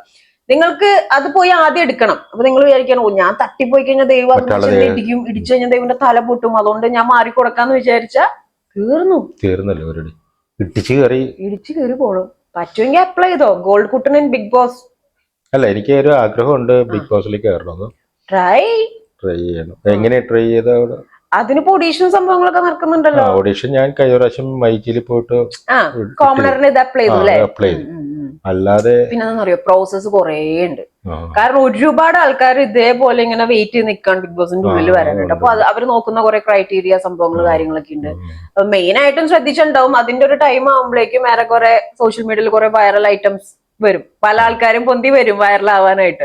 അങ്ങനെ വൈറലിൽ നിന്ന് പിക്ക് ചെയ്യുന്ന ആൾക്കാരുകളുണ്ട്. അങ്ങനെ ഉണ്ട്. വേണമല്ലോ, എന്തെങ്കിലും ഒരു ഇമ്പോർട്ടൻസ് വേണമല്ലോ ആ വ്യക്തിക്ക്. പിന്നെ കഴിഞ്ഞു പോയ ആൾക്കാരുടെ ശുപാർശയിൽ കയറുന്ന ആൾക്കാരുണ്ട്. സജഷൻസ് ചോദിക്കും. അങ്ങനെ ഈ പ്രാവശ്യം തന്നെ മറ്റേ ഇവൻ കണ്ടു, മറ്റേ നിങ്ങൾക്ക് മുമ്പ് ഒരു ജിൻഡോ, മറ്റേ ജിൻഡോ കഴിഞ്ഞ ജിൻഡോ എന്നെ കണ്ടു യാദൃശ്യമായിട്ട്. എനിക്ക് ഭയങ്കരമായിട്ട് ഇഷ്ടപ്പെട്ടു. നിങ്ങളെ ഞാൻ ബിഗ് ബോസിൽ ആക്കി തരും, ഭയങ്കരമായിട്ട് നിങ്ങൾ നിങ്ങൾ കയറിയ നല്ല ഫണ്ണും ഉപദേശവും മറ്റേ എനിക്ക് നല്ല ആഗ്രഹമുണ്ട് നിങ്ങൾ. അപ്പൊ ജിൻഡോ പറഞ്ഞു നിങ്ങളെ ഞാൻ ആക്കി തരും, നിങ്ങള് ബിഗ് ബോസിലാക്കിട്ടെ എന്റെ ശ്രമം അതായിരിക്കും, നിങ്ങൾ എന്തായാലും ബിഗ് ബോസിലാക്കി, നിങ്ങൾക്ക് നല്ല ഭാവിയുണ്ട് എന്നൊക്കെ പറഞ്ഞിട്ട് എന്നെ അങ്ങോട്ട് ഭയങ്കരമായിട്ടൊന്ന് പൊക്കി. ഞാനപ്പ വീണു വീണു വീണു വീണു വീണു. നിങ്ങൾ ഈ വീഴാതെ നടക്കാൻ എന്ന് പഠിക്കും? ഇല്ല, അത് പറ്റില്ല എനിക്ക്. ഞാനിപ്പോ കൊറേ പൊക്കി പറഞ്ഞ അവിടെ വീഴും. വീഴും, വീഴരുത്. ആണ്. ബിഗ് ബോസിൽ പോയാൽ വെള്ളം കുടിച്ചിട്ട് എന്നെ വെള്ളം കുടിപ്പിച്ചു. സപ്പോസ് ഇനിയിപ്പോ അതിന്റെ അകത്ത് കയറിയാലും ഉൾത്തി പറയാൻ പറ്റും കുറെ ആൾക്കാർ. അതാണ് പ്രശ്നമല്ല, വീഴരുത്. ഈ കോയിൻസ് ഒക്കെ ചിലപ്പോ കയ്യിൽ വെച്ചിട്ട് 1 night ഒക്കെ നമ്മൾ ചിലപ്പോൾ ആർക്കും കൊടുക്കാതെ കയ്യിലൊക്കെ വെച്ചിരിക്കേണ്ട ഗെയിംസ് ഒക്കെ വരും. ആരെങ്കിലും വന്ന് മോട്ടിവേറ്റ് ചെയ്ത് എല്ലാം കൂടി എടുത്ത് കൊടുത്താൽ നിങ്ങൾ പോയി ജയിലിൽ കിടക്കും. പിന്നെ അവിടെ ജയിൽ ഇത്തവണ നല്ലായിരുന്നു. പിന്നെ ജയിലിൽ പണി കിട്ടും, കടുകൊക്കെ പെറുക്കി കൊറേ പരിപാടികൾ ഉണ്ടാവും. അല്ല ബിഗ് ബോസിൽ പോകുന്നത് പുറത്തുനിന്ന് നോക്കുമ്പോ അടിപൊളിയാണ്, പക്ഷെ അതിന്റെ അകത്ത് പുറത്തുനിന്ന് ആക്കുന്നവർക്ക് വാവുകയാണ്, അതിന്റെ അകത്തുനിന്ന് ചെല്ലുമ്പോ ആണ്. പക്ഷെ നന്നായിട്ട് ഗെയിം കളിക്കാൻ പറ്റി. ഇതാണ് നമ്മൾ കാരണം ആരും പ്രശ്നക്കാരാവണ്ട, നമ്മൾക്കാരും ഹേർട്ട് ചെയ്യണ്ട, അനാവശ്യമായിട്ട് വഴക്കുണ്ടാക്കണ്ട എന്നൊക്കെ വിചാരിക്കുന്നവരാണെങ്കിൽ പോയി കഴിഞ്ഞാൽ ശോക. ഫൈറ്റ് ചെയ്ത് ബാക്കിൽ നിന്ന് ഊത്ത് അവിടെ ഇവിടെയൊക്കെ പറഞ്ഞിങ്ങനെ കുമ്പുമായിട്ട് നിന്ന് whether it is a fake, okay I am ready to do എന്നുള്ള ഒരു സംഭവം ആണെങ്കിലും മുന്നോട്ട് പോവാം. നമുക്കൊന്നും ഫേക്ക് പറ്റില്ല. ഈ പറഞ്ഞ പോലെ അങ്ങനെ ഒരു സാധനം ചെയ്ത ഭയങ്കര ഒരു ബുദ്ധിമുട്ട്. പിന്നെ ചിലതെന്ന് പറഞ്ഞാൽ ചില ആൾക്കാർ ഇവിടം വരെ കൊണ്ടെന്ന് വന്നിട്ട് പെട്ടെന്ന് തട്ടിയെടുത്തോണ്ടൊക്കെ പോകുമ്പോൾ നമുക്ക് തോന്നും അയാൾ ഇവിടം വരെ കൊണ്ടുവന്നല്ലേ നമ്മൾ തട്ടി. അങ്ങനെ ഉണ്ട്. മനസാക്ഷി എന്ന് മാറ്റി ഇവിടെ ഏതെങ്കിലും ഒരു കവറിൽ ഇട്ടിട്ട്. നിങ്ങളുടെ എനിക്ക് അഖിലിന്റെ ആക്ടിവിറ്റി ഒന്നും ആദ്യമൊന്നും ഇഷ്ടപ്പെട്ടില്ലായിരുന്നു. കുറച്ച് ഷോർട്ട് ടെമ്പേർഡ് ആയിരുന്നു ആദ്യം. പുള്ളി എന്താ കാണിച്ചു കൊടുത്തതെന്ന് എനിക്ക് ഭയങ്കര ഒരു ഇഷ്ടക്കേടുണ്ടായി. അരിശമല്ല, ഒരു ഇഷ്ടക്കേടുണ്ടായിരുന്നു. പിന്നെ നമ്മളൊരു ഫേവറേറ്റ് ആയിരുന്നു റോബിൻ രാധാകൃഷ്ണൻ. എനിക്ക് അയാളെ ഭയങ്കര ഇഷ്ടമായിരുന്നു. ഇപ്പൊ രാധാകൃഷ്ണനെ തെറി വിളിച്ചു വന്ന ആളെന്നുള്ളതിൽ ഭയങ്കര നെഗറ്റീവ് അയാളോടുണ്ടായി. അപ്പൊ ഇപ്രാവശ്യം നിങ്ങൾ കേറുവോ? കേറണം, ദൈവം അനുഗ്രഹിച്ച ഞാൻ കേറിയിരിക്കും. ഇറങ്ങി കഴിഞ്ഞാൽ ആദ്യം ആരുടെ അടുത്ത വരിക? വൈബർഗുഡ്. ഇവിടെ എല്ലാരും കേട്ടല്ലേ? വൈബർഗുഡ്. അപ്പൊ വെച്ചിട്ടുണ്ടെങ്കില് റോബിനെ ഇഷ്ടപ്പെടാൻ കാരണം വെച്ചിട്ടുണ്ടെങ്കിൽ റോബിന് ഒരു ഫുൾ പാക്കേജ് ആയിരുന്നു. എനിക്ക് ഇഷ്ടപ്പെട്ടു. കാരണം അവൻ നല്ലൊരു ജെന്യുവൻ ആയിരുന്നു, ജെന്റിൽമാൻ ആയിരുന്നു. തർക്കിക്കേണ്ടടുത്ത് അടിപൊളിയായിട്ട് തർക്കിക്കും, കളിയാക്കേണ്ടടുത്ത് ഒരു പല്ലൊടിക്കേണ്ടടുത്ത് ഒടിക്കും, ഒച്ചപ്പാട് എടുക്കേണ്ടടുത്ത് ഇതൊക്കെ അകത്ത് പോയാലും ചെയ്യണം. അതെ, അതൊക്കെ പാവാണെന്നൊന്നും പറഞ്ഞിട്ട് അങ്ങനെ പാവല്ലേ. നമ്മൾ എന്ത് കണ്ടുകഴിഞ്ഞാലും അത് ചോദ്യം ചെയ്യുന്ന ടൈപ്പാണ് ഞാൻ. ഇഷ്ടമില്ലാത്ത കണ്ടതിന് അപ്പം മുഖത്ത് നോക്കി പിന്നെ അത് ഒരു മടിയും കാണിക്കും. അപ്പൊ ഞാൻ ചോദിക്കട്ടെ, ഇപ്പൊ ഇവിടെ ഇങ്ങനത്തെ ഒരു കോസ്റ്റ്യൂമിലൊക്കെ അല്ലേ, അതിന്റെ ഉള്ളിൽ അതൊന്നും പ്രൊവൈഡ് ചെയ്യില്ല. അപ്പൊ എന്ത്, അപ്പൊ മാനസികമായിട്ട് തളരുവോ? ഒരിക്കലും ഇല്ല, അങ്ങനെ തളരുന്ന ടൈപ്പ് അല്ല ഞാൻ. ഒരിക്കലും ഇല്ലെന്ന്. അതൊരു അതിന്റെ ലോകമല്ലേ. ഏത് ലോകത്ത് ഞാൻ അതായിട്ട് ഇണങ്ങിച്ചേരാൻ മനസ്സൊരുക്കോ ഒരിക്കലും വിഷമിക്കില്ല. പിന്നെ എനിക്ക് കുറച്ച് വിഷമം ഉണ്ടെങ്കിൽ ഒന്ന് ഉറങ്ങാൻ പറ്റുമോ എന്നുള്ള കാര്യത്തിലാണ്. അതൊന്നും പ്രതീക്ഷിച്ചൊന്നും അങ്ങോട്ട് അതാണ് ഏറ്റവും വലിയ ഫ്രോഡ്. രാവിലെ എഴുന്നേറ്റ് ഒരുങ്ങിയിരിക്കുക അവിടെ. അല്ല, അതൊരു ഒരു ഐലൻഡ് പോലത്തെ ഒരു സംഭവമാണ്. അതിന്റെ ഉള്ളിൽ കയറി കഴിഞ്ഞാൽ ഈ രണ്ട് കാര്യത്തിലാണ് എനിക്കാണെങ്കിൽ ഇപ്പൊ നമ്മള് വിളിക്കും ഫുഡ്, ബാത്റൂം, ഇത് മൂന്നും പ്രശ്നമുണ്ടല്ലേ. ഫുഡൊന്നും പ്രശ്നമൊന്നുമില്ല. ഇതിപ്പോ ഞാൻ പാട്ടിനി കിടന്നാലും പ്രശ്നം, കുറച്ച് വെള്ളം കിട്ടിയാൽ ബിഗ് ബോസും തരും വെള്ളം. വെള്ളമൊക്കെ കിട്ടിയാൽ വെള്ളം കിട്ടും. പിന്നെ ഫുഡ് അധികം കുറച്ച് കഴിക്കുന്നുണ്ട്, ബാത്റൂമിന്റെ ആവശ്യം കുറവായിരിക്കും. പിന്നെ അപ്പൊ അത് സേഫ് ആയി കഴിക്കേണ്ടി വരില്ലേ. അങ്ങനെയൊക്കെ ഫംഗ്ഷന്റെ പരിപാടിയുടെ ഇടക്കായിരിക്കും മൂത്രമൊഴിക്കണം പറഞ്ഞ ഒറ്റ ഓട്ടം. അങ്ങനെ പോകാൻ പറ്റില്ല. അതാണ് ഫംഗ്ഷന്റെ പരിപാടിയുടെ ഇടയിലൊന്നും പറ്റില്ല. അവിടെ തന്നെ മൂത്രമൊഴിക്കേണ്ടി വരുന്നുള്ളത് സംശയം. അപ്പം എന്തായാലും ഇന്റർവ്യൂവിന് എടുക്കുമ്പോ ആദ്യം ചോദിക്കാം, മൂത്രം ഒഴിക്കാൻ ഞാൻ എന്താ ചെയ്യണ്ടേന്ന്. ആദ്യത്തെ ചോദ്യം അവര് ചോദിക്കും, എന്തെങ്കിലും ചോദിക്കാനുണ്ടോ ഗോൾക്കുട്ടന്? Yes ma'am. എങ്ങനെ മൂത്രം ഒഴിക്കാനൊക്കെ പറ്റുമല്ലോ അല്ലെ, എന്റെ ഉള്ളിൽ നിന്ന് ചോദിച്ചാൽ മതി.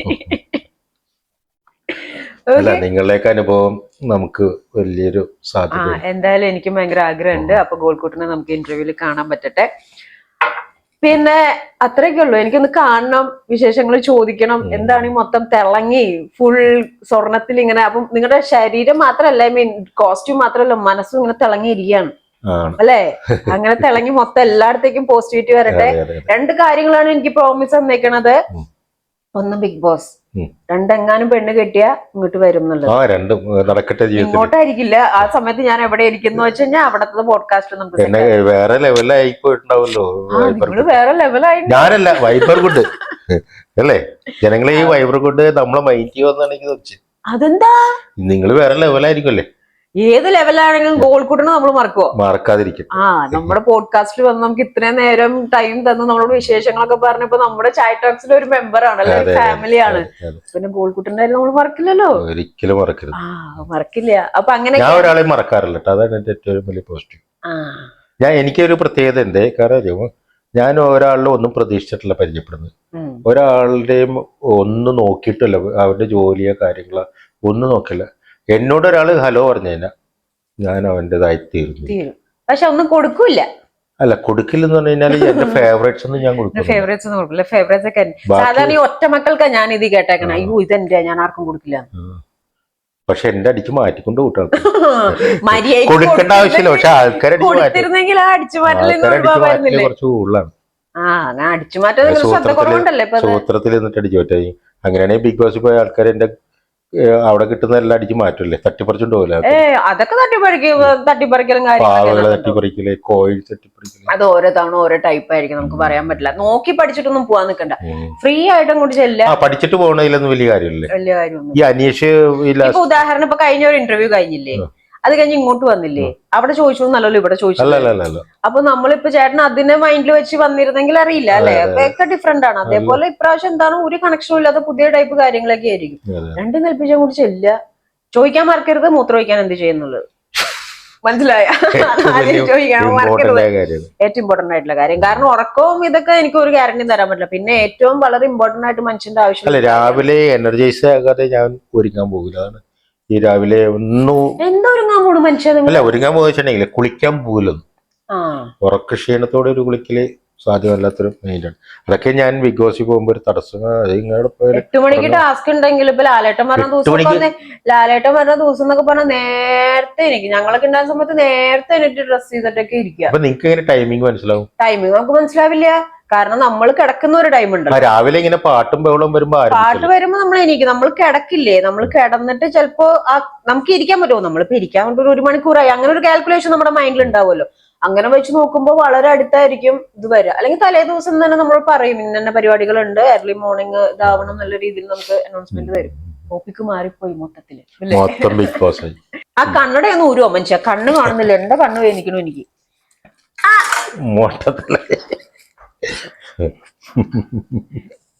എനിക്ക് മറ്റേ കണ്ണട ഇഷ്ടം. റൗണ്ട്, ആ മറ്റേ അതുണ്ട്, അത് റൗണ്ട്. അത് ഞാൻ കണ്ടു. എനിക്ക് ഈ കണ്ണടയേക്കാൾ ആ കണ്ണട ഇഷ്ടമായി. ഓക്കെ, ഇപ്പോഴാണ് എനിക്കൊന്ന് കണ്ണ് കാണാൻ പറ്റിയത്. ഇതല്ലേ, ഇതൊരു വേറെ രൂപത്തെ ഇതല്ലേ കണ്ട. ഇപ്പൊ ശരിക്കും കോഴിക്കോട്ടുണ്ടായി. നേരത്തെ വന്നപ്പോ കുറച്ച് മെച്ചോർഡ് കോഴിക്കോട്ടുണ്ടായിരുന്നു. ഭയങ്കര ഡിഫറെന്റ് കോഴിക്കോട്ട്. ഇത് ഫുൾ കോസ്റ്റ്യൂം വൈസ് ആണെങ്കിലും അക്സസറി വൈസ് ഒക്കെ ആണെങ്കിലും ഭയങ്കര ഒരു സ്റ്റൈൽ. നിങ്ങൾക്ക് ഫാഷൻ ഡിസൈനർ സ്റ്റൈലിംഗ് അങ്ങനെ ഇതിന് പോയിക്കൂടെ? അല്ല, ഞാൻ പലപ്പോഴും ആഗ്രഹിച്ച് മറ്റേ സിനിമയിലെ മറ്റേ ഇവരുടെ അയാളുടെ കൂടെ ഡിസൈനറുടെ പോയി സിനിമയിൽ കയറുക എന്നുള്ള ഉദ്ദേശത്തിൽ നിൽക്കാൻ വെച്ചു. അപ്പൊ ചില സിനിമയിലുള്ള പിള്ളേരുടെ ഒരിക്കലും പോകരുതിട്ടാണ് അവര് നമ്മള് അതെടുക്കട ഇതെടുക്കടാന്ന് പറഞ്ഞ് നമുക്ക് ഹരാസ്മെന്റ് ഉണ്ടാവുന്നു. നമുക്കതൊക്കെ ഉൾക്കൊള്ളാൻ പറ്റില്ല. നമ്മൾ അസിസ്റ്റന്റ് ആയിട്ട് നിന്നിട്ടേ അത് ആണിയടിക്ക് അല്ലെങ്കിൽ ആ ഡ്രസ്സ് എടുത്ത് അവിടെ അതെടുത്ത് തേക്ക് എന്നൊക്കെ പറഞ്ഞ് നമ്മളിട്ടിട്ട് ഭ്രാന്താക്കി കഴിഞ്ഞ് നമ്മളിട്ടിട്ട് ഓടുന്നു. ചിലവര് പറയണത് നീ ഒരു താറൊക്കെ എടുത്തിട്ട് അടിപൊളി സ്റ്റൈലില് നീ മമ്മൂട്ടിയുടെ മോഹൻലാലൊക്കെ ഉള്ള സ്റ്റൈലില് ഇങ്ങനെ ബ്ലാക്ക് കിട്ട് നീ ഒന്ന് പോയി നിന്ന് കഴിഞ്ഞാൽ നിന്നെ ആൾക്കാർ ശ്രദ്ധിക്കുള്ളൂ. കാരണം അത് ദാവീന്റെ ഷൂട്ടിങ്ങിൽ ഞാൻ അനുഭവിച്ചിട്ടുണ്ട്. ദാവീന്റെ ഷൂട്ടിങ് ടൗൺ ഹാളിൽ ഞാൻ ചുമ്മാ കയറിയപ്പോ ഷൂട്ടിംഗ് ആണെന്ന് മനസ്സിലാക്കി ഞാൻ കുളിച്ചൊരുങ്ങി ബ്ലാക്ക് കിട്ടും. ഞാൻ അടിപൊളി അപ്പൊ ഞാൻ അതനുസരിച്ചുള്ള കണ്ണട മാറ്റും. കണ്ണടകളിങ്ങനെ മാറ്റിക്കൊണ്ടിരിക്കും. അപ്പൊ ഞാൻ അതനുസരിച്ച് സെറ്റായിട്ട് ഇങ്ങനെ വന്നപ്പോ അന്ന് അടുക്ക് കൂടി ഇങ്ങനെ കയറി വന്നപ്പോ എല്ലാരും എന്നെ നോക്കിയ വൈബർകുട്ടിന്റെ വൈബ് എന്ന് നോക്കിയ ആ വൈബ് ഇതിപ്പോ അടിപൊളി വേറെ സ്റ്റൈലാണ്. വേറെ സ്ഥലത്തിരിക്കണം. അപ്പോ ഇങ്ങനെ സ്റ്റൈലിൽ വന്നപ്പോഴേ ഓക്കെ വെരി ഗുഡ്. അങ്ങനെ നോക്കിയപ്പോഴേ എല്ലാരും വന്നിട്ട് എല്ലാരും എന്നെ ശ്രദ്ധിക്കും. ഇങ്ങനെ തിരിഞ്ഞു നോക്കണം. അപ്പൊ എനിക്ക് മനസ്സിലായി ഓക്കെ മറ്റേ ആന്റണി പെപ്പ പോലും എന്നെ നോക്കിയിട്ട് ഇങ്ങനെ നോക്കി വിഷ് ചെയ്യലായി. പിന്നെ പിന്നെ അവിടുത്തെ ദാവിദിൽ അഭിനയിച്ച ഈജിപ്തുകാരൻ ഇതില്ലേ, അപ്പൊ അയാളെ ഞാൻ കണ്ടപ്പോൾ എനിക്ക് ഭയങ്കര ഇൻസ്പയർ. ഞാൻ ഇന്റർവ്യൂ സമയത്ത് ചെന്നിട്ട് പറയാൻ നിങ്ങൾ റോക്കി സ്റ്റൈലാണ്, നിങ്ങൾ ആ റാംബോ സ്റ്റൈൽ ഉണ്ടെന്നാണ്. അപ്പൊ പുള്ളി സിൽവർ സ്റ്റാലിന്റെ അതേ ലുക്ക് അതേ സ്റ്റൈലാണ് നിങ്ങൾ ബോക്സിംഗ് എന്ന് പറഞ്ഞപ്പോ പുള്ളി പറഞ്ഞു എന്റെ ഇൻസ്പിറേഷൻ റാംബോ ആണെന്ന് പറഞ്ഞു. ആ ഇൻസ്പിറേഷൻ റാംബോ ആണെന്ന് പറഞ്ഞു.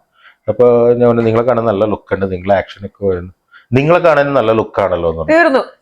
അല്ല ഭയങ്കര ലുക്കാണ്. എന്നിട്ട് പറഞ്ഞു എന്റെ നമ്പർ എടുത്തോ എന്ന് പറഞ്ഞു, നമുക്ക് ഈജിപ്തിലോട്ട് പോവാം, എന്റെ കൂടെ വാ, നമുക്ക് അവിടെ നദി, ആ നദി എന്താ നൈൽ നദി ഏതോ നദിയിൽ നീന്താം, എന്റെ വീട്ടിൽ താമസിക്കാം.